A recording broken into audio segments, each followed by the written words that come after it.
Okay, so once again, we're doing a reading for Mary.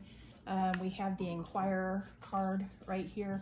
I'm actually going to move it here for this particular deck because it's a little more easy for me to remember the layout this way. So first we're going to give a good shuffle, and we're going to ask the guardian angels and ancestors and angels in general, and any past, present, or whoop, there's a volunteer. I'm going to get those here. There's actually two of them, so I apologize for this. So looks like this one fell first, so we'll put this right here as the underlying or unconscious, and this card is your past, so we're going to put it right here, and we're going to keep going and ask for 3 more cards. So volunteers are always helpful because they are speaking to you directly, and I feel that's more accurate than me drawing a card because that may be my input. So 1 more, 4. We need 1 for your aspirations. We need 1 card for your aspirations, please.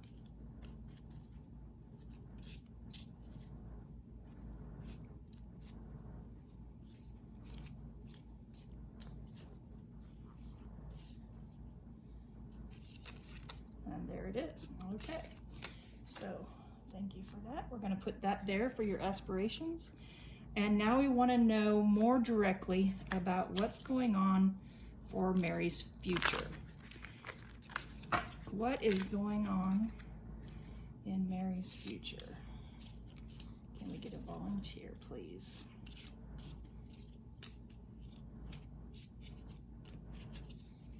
What is going on in Mary's future?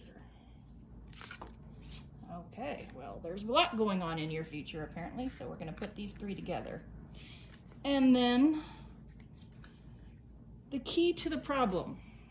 So there is a key to the problem. And what is that key?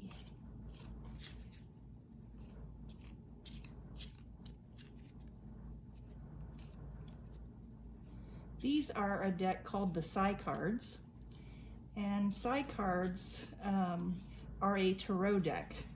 And dealing with the tarot, there are many interpretations and many different views over the centuries, but they've been used for a really long time. Oracle decks are considered more for encouragement and reflection and typical guidance, whereas the tarot seems to be,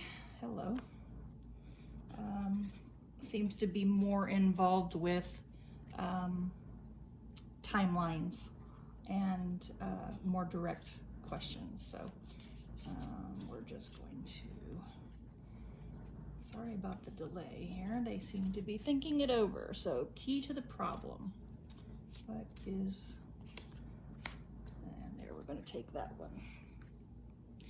So here we have you, Mary. You are the Inquirer, and so this card here is the underlying or unconscious, which for you is the home. And you can see on this card that there are there's a hearth, there's a kitchen, there's pets, there are plates involving the food, there's the number 7, and all of these things come in to tell you that your subconscious is all about your home and your underlying sense of peace and hopes and dreams all lie here. So let me see if I can give you some more information about the home. And we'll get that for you real quick. So with the home, it represents the need for security and stability. Where we live is fundamental to our own makeup or that of anyone we seek to understand. Foxes have holes, birds have nests, we have our home. So this picture tells us about the warmth and comfort, possibly a childhood dream. It's reminding us about coming home after school where there's a welcoming fire, a cat on the mat, 2 mugs because there has to be someone to listen to us on the table. Of course, it's old-fashioned, home is. We can all smell the mysterious and beautiful smells of the polish, the fresh bread, the food cooking, laundry, the warmth, but it's reminding us of our origins, and it's ambivalent. Were we happy? Do we seek to recreate it? Are we seeking to create something new?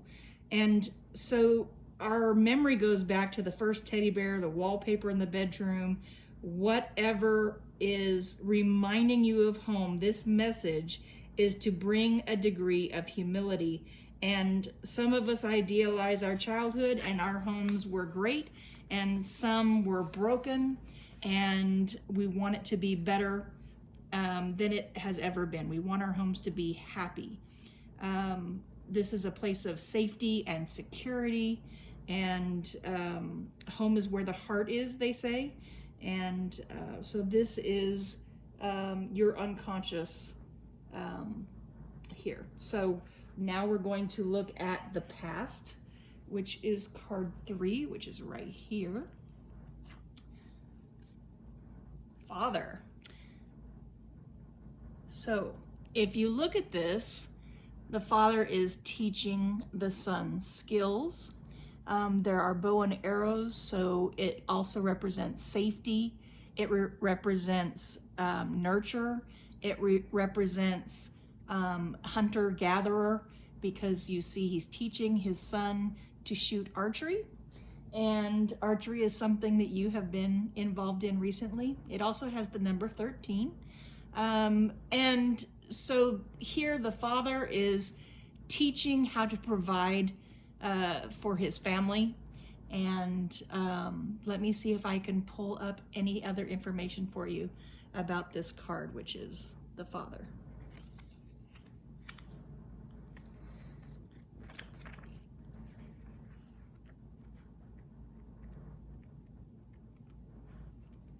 Okay, so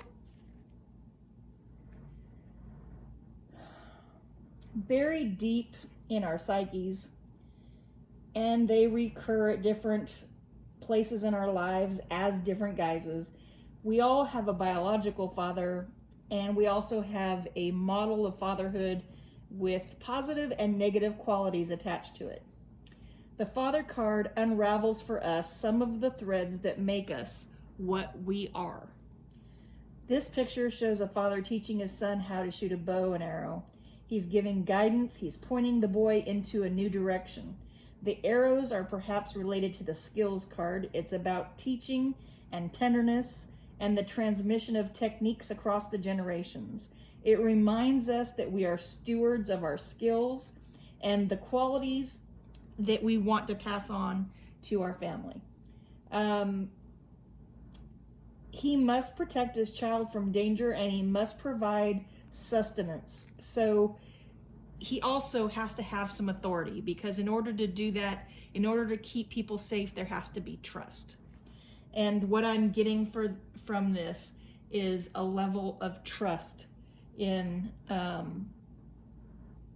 that level of skills and abilities to pass down the information that you want. And I'm getting that this is related to your own sons, not just to yourself. You are you're teaching them skills for survival, whether that be survival skills in the wild, or whether it be survival skills in a city, on a job, in a relationship.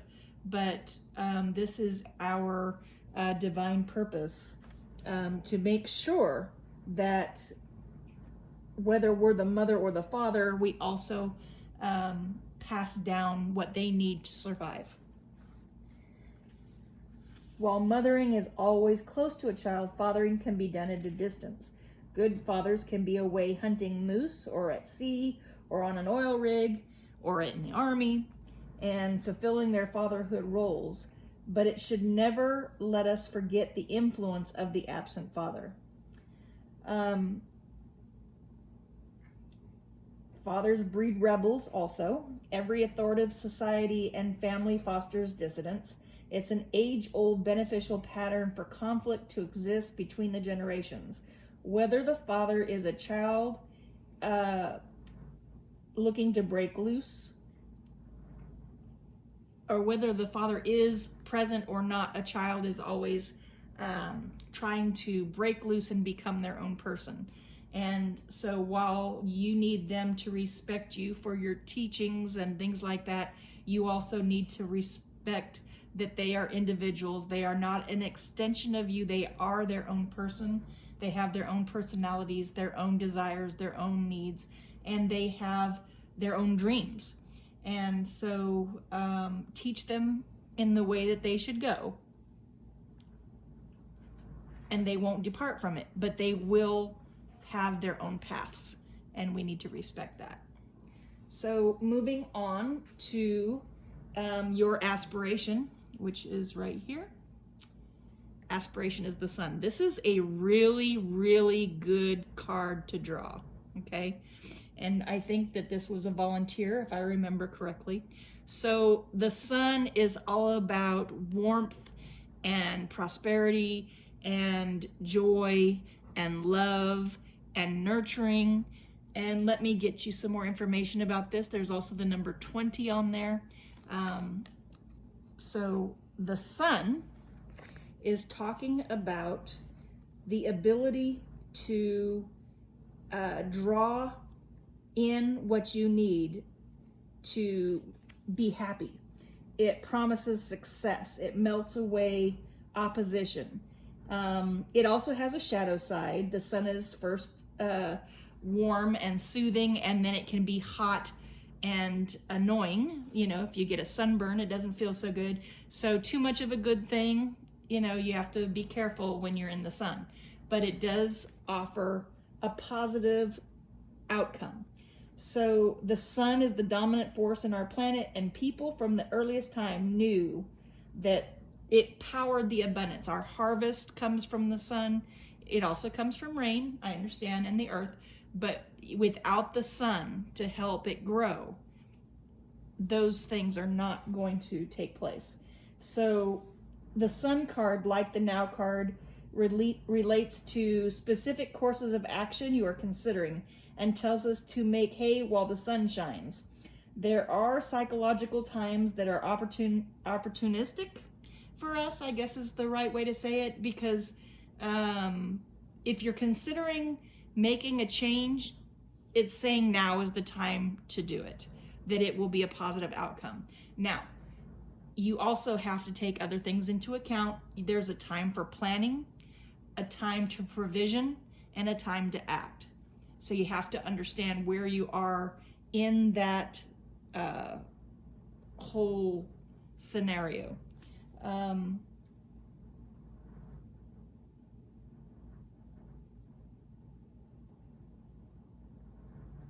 I just want you to know that you're in a good place and that you're going to a good place. Your life has made some positive changes, and this is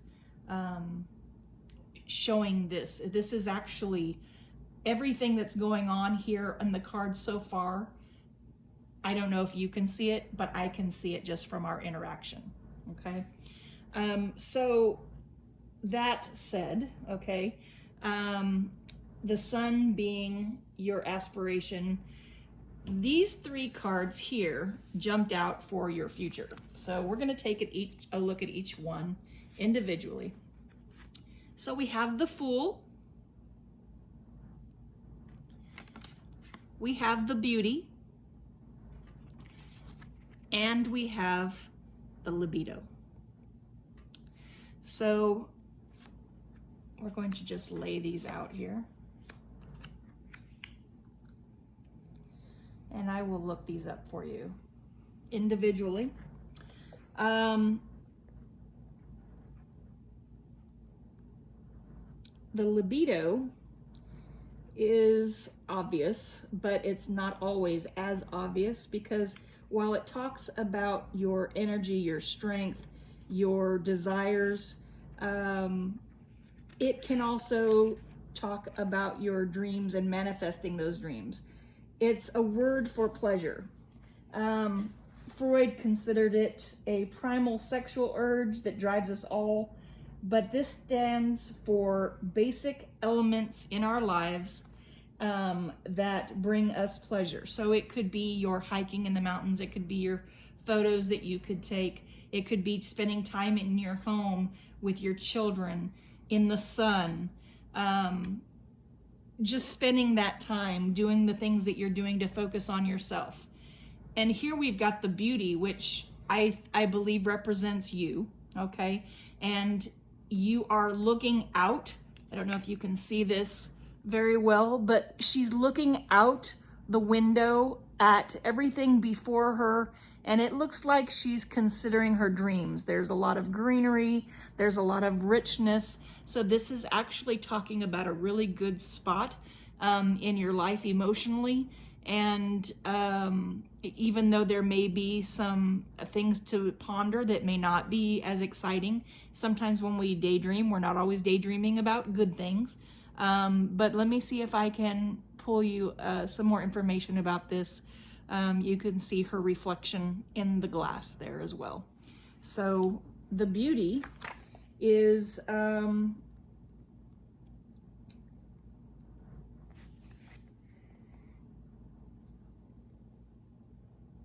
it could be your beloved or a rival, but since this is talking about your future, I do believe this is you.